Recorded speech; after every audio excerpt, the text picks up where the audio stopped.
வணக்கம். பூமியில் உள்ள அனைத்து நீரும் எங்கிருந்து வந்தது? பூமி உருவாகிய போது அது உருகிய பாறைகளின் நெருப்பு கோலமாகத்தான் இருந்தது. கடல்கள், ஏரிகள், மழை எதுவும் இல்லை. பெரும் கடல்களுடன் பிறக்கவில்லை. ஆனால் இன்று நமது கிரகத்தில் 71% கடல் நீர்தான். அப்படியானால் இந்த சாத்தியமற்ற வெள்ளம் எங்கிருந்து வந்தது? பில்லியன் கணக்கான ஆண்டுகளுக்கு முன்பு பனிக்கட்டியாலான சிறு கோள்கள், ஆஸ்ட்ராய்டு விண்கற்கள், பனிப்பந்துகள் ஆகியவை வினாடிக்கு ஆயிரக்கணக்கான கிலோமீட்டர் வேகத்தில் இளம் பூமியின் மேல் மோதின. ஒவ்வொரு தாக்குதலிலும் உறைந்த நீர் மற்றும் ஹைட்ரஜன் பூமியை அடைந்தன.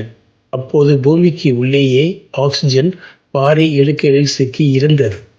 எரிமலைகள் வெடித்து பூமியின் மேற்பரப்பில் சிதறிய போது ஆக்சிஜன் வெளியேறி ஹைட்ரஜனுடன் இணைந்து பெரும் அளவில் நீராவி உருவாகியது. அது மேல் சென்று குளிர்ந்து மீண்டும் கீழே இடைவிடாத மாபெரும் மழையாக கிட்டத்தட்ட 1000 வருடங்கள் ஊழி மழையாக பொழிந்து கொண்டே இருந்தது. இது பூமியில் தண்ணீர் உருவாகி அண்டங்களின் பிளவுகளில் நிரம்பி 40 லட்சம் வருடங்களுக்கு முன்னால் எங்கும் கடலாக நிறைந்தது. இதுதான் உலகத்தில் தண்ணீர் உருவான கதை. நன்றி, வணக்கம். பிடித்திருந்தால் லைக் செய்து சப்ஸ்கிரைப் செய்யுங்கள்.